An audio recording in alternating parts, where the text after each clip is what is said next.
எல்லோருக்கும் வணக்கம். இன்னைக்கு நம்ம கந்தர் அனுபூதியில 7வது பாடல் பார்க்கலாம். அதற்கு முன்னாடி நம்ம எப்பவுமே சொல்லக்கூடிய பலஸ்துதிய சொல்லலாம். உருவாய் அருவாய் உளதாய் இலதாய் மறுவாய் மலராய் மணியாய் ஒளியாய் கருவாய் உயிராய் கதியாய் விதியாய் குருவாய் வருவாய் அருள்வாய் குகனே. இப்ப நம்ம 7வது பாடல் பார்க்கலாம். கெடுவாய் மனநே கதி கேள்கரவாதிடுவாய் வடிவேல் இறைதாள் நினைவாய் சுடுவாய் நெடுவேதனை தூள்படவே விடுவாய் விடுவாய் வினையாவையுமே. இதனை கொண்டு கூட்டி படிக்கும் பொழுது எப்படி படிக்கணும்னா, மனநே கெடுவாய் கதி கேள் கரவாது இடுவாய் வடிவேல் இறைதாள் நினைவாய் நெடுவேதனை தூள்படவே சுடுவாய் வினையாவையும் விடுவாய் விடுவாய். இப்ப நம்ம பதம் பிரிச்சு பொருள் பார்க்கலாம். மனநே, ஏ மனமே, கெடுவாய், நீ கெட்டு வீணே ஒழிகின்றாய். கதி கேள், நீ உய்யும் வழியை கூறுகின்றேன் கேட்பாயாக. கரவாது இடுவாய், இறப்பவர்களுக்கு ஒழிக்காமல் தானம் செய்வாயாக.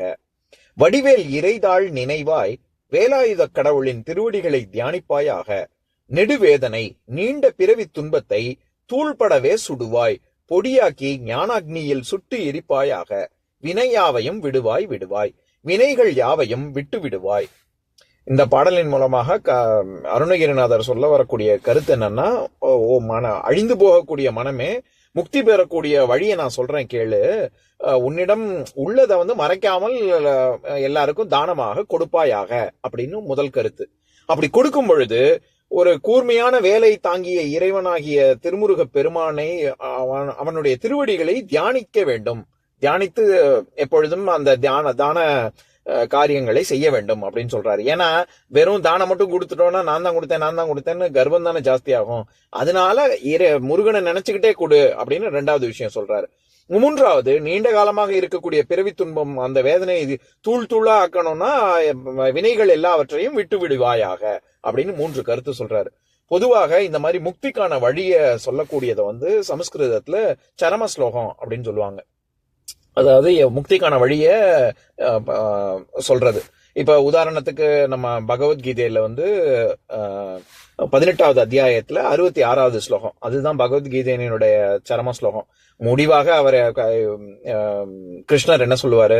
சர்வ தர்மான் பரித்யஜ்ய மாமேகம் சரணம் व्रज அகம் துவாம் சர்வ பாபேப்யோ மோக்ஷயிஷ்யாமி மா சுச்சஹ அப்படின்னு சொல்லி, அதாவது அர்ஜுனன் கிட்டக்க நீ எதையுமே தர்மங்கள் எல்லாத்தையுமே நீ விட்டுறலாம், ஒன்ன மட்டும் பண்ணு, என்னைய சரணடைஞ்சா உனக்கு எல்லா பாவங்கள்ல இருந்தும் நீங்கி நீ முக்தியை அடைவாய் அப்படின்னு. இந்த ஸ்லோகத்தை தான் சரம ஸ்லோகம் அப்படின்னு சொல்லுவாங்க. அதே மாதிரி திருவாசகத்திலையும் திருச்சதகம் அப்படிங்கிற ஒரு பகுதியில இரண்டாவது பகுதி அறிவுறுத்தல் அப்படின்னு சொல்லி அதுல 10வது பாசுரம், அதையும் படிக்கிறேன் கேளுங்க. வாழ்கின்றாய் வாழாத நெஞ்சமே, வல்வினைப்பட்டு ஆழ்கின்றாய் ஆழாமல் காப்பானை ஏத்தாதே, சூழ்கின்றாய் கேடு உனக்கு சொல்கின்றேன் பல்காலம் வீழ்கின்றாய் நீ அவள கடலாய வெள்ளத்தே அப்படின்னு. இந்த துன்பக் கடல்ல நீ விழுந்து அழுந்துகின்றாய், உன்னை அறியாமைக்கு என்ன செய்ய முடியும்? நீ நெஞ்சமே நான் சொல்றதை கேளு, இறைவனுடைய திருவடியை பற்று அப்படின்னு சொல்லி, அதுதான் திருவாசகத்துக்கே சரம ஸ்லோகம்னு சொல்லுவாங்க. எதுக்கு சொல்ல வரேன்? அந்த மாதிரி இந்த கந்தர் அனுபூதியினுடைய சரம ஸ்லோகம் இந்த 7வது ஸ்லோகம் தான். இதுல அதாவது மத்த 2த்துலயும் நீ என்னை சரணடை அப்படின்னு சொல்லக்கூடியதுதான் முக்திக்கான வழி அப்படின்னு மட்டும் சொல்றது. ஆனா இங்க 3 விஷயம் சொல்றாரு. ஒண்ணு, அதாவது எல்லாருக்கும் தானம் ஒழிக்காமல் தானங்குடு அப்படின்னு.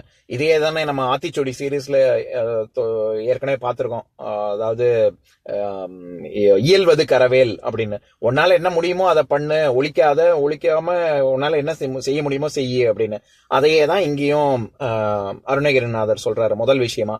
அப்படி செய்யும் பொழுது வெறும்ன செய்யின்னு மட்டும் தானம் கொடு அப்படின்னு மட்டும் சொல்லல, தானம் கொடுக்கும் பொழுது முருகனை தியானி அப்படின்னு சேர்த்து சொல்றாரு. அப்பதான் அதனுடைய உண்மையான பலன் சென்றடையும், உனக்கும் முக்தி கிடைக்கிறதுக்கு அது ஒரு வழி வகுக்கும், கர்வம் எல்லாம் இருக்காது அப்படின்னு 2வது விஷயம். 3வது, வினை யாவையும் விடுவாய், எல்லா வினைகளையும் விட்டுடணும் அப்படின்னு சொல்றாரு. இங்க நம்ம ஏற்கனவே பார்த்திருக்கோம்ல, அதாவது 4வது பாடல்ல வளைப்பட்ட கைமாதோடு மக்கள் எனும் தலைப்பட்ட அழிய தகுமோ அப்படின்னு தலைப்பட்டு அழிய தகுமோன்னு 2 தகுமோக்கு காரணம் நம்ம பார்த்தோம்ல. அதாவது ஒண்ணு, என்னுடைய ஆன்மா இந்த மாதிரி ஒரு அவஸ்தப்படுறது, அந்த ஆன்மாவினுடைய தகுதிக்கே அது இழுக்கு, அதனால அது தகாதுன்னு ஒரு தகுமோ. இன்னொன்னு, முருகனே நீ ரொம்ப கருணை கொண்டவன், அப்படி இருக்கும் பொழுது இப்படி ஆன்மா தத்தளிக்கிறத நீ பாத்துக்கிட்டு சும்மா இருப்பியா, அது உனக்கு தகாது, அதனால அது தகுமோன்னு 2 அர்த்தம் பார்த்தோம்ல. அதே மாதிரிதான் இங்கேயும் விடுவாய் விடுவாய் வினை யாவையுமே அப்படின்னு 2 விடுவாய் அப்படின்னு வருது இல்ல. அது நல்வினையையும் உடனும் தீவினையையும் உடனும் அப்படிங்கறத குறிக்குது. இப்ப நம்ம எல்லாருக்கும் தெரிஞ்ச இது குறள், திருக்குறள்ல கடவுள் வாழ்த்து அதிகாரத்துல 5வது குறள், இருள் சேர் இருவினையும் சேரா இறைவன் பொருள் சேர் புகழ் புரிந்தார் மாட்டு அப்படின்னு தானே திருவள்ளுவர் சொல்லியிருப்பாரு. இருள் சேர் தீவினை சேரான்னு சொல்ல மாட்டாரு. நல்வினை தீவினை 2 வினையுமே விட்டுறணும். அதனாலதான் நமக்கு பிரச்சனையே வருது. நல்லது செஞ்சாலும் நான் செஞ்சேன்னு சொல்றது, அதை கடவுள்கிட்ட இந்த மாதிரி ஒரு சந்தர்ப்பத்தை கடவுள் கொடுத்திருக்காரு அப்படின்னு நம்ம நினைக்காம நம்ம நல்லது செய்யறோம். அதனாலயும் நம்ம வினை பயனை அறுவடை செய்யறோம். அதே மாதிரி கெடுதல் செய்யும் பொழுதும் அதற்கான வினை பயனை அறுவடை செய்யறோம். இந்த 2மே கூடாது அப்படிங்கறதுனால எப்படி திருவள்ளுவர் இருள் சேர் இருவினையும் சேரா அப்படின்னு சொல்றாரோ, அதே மாதிரிதான் இங்க விடுவாய் விடுவாய்ன்னு 2 விடுவாய் சொல்றதுக்கு நல்வினை தீவினை 2த்துக்கும் 2ஐயும் சேர்த்து சொல்றதுனால அப்படி 2 தடவை வருது. இப்ப நான் பாடல இன்னொரு தடவை படிக்கிறேன், கேளுங்க.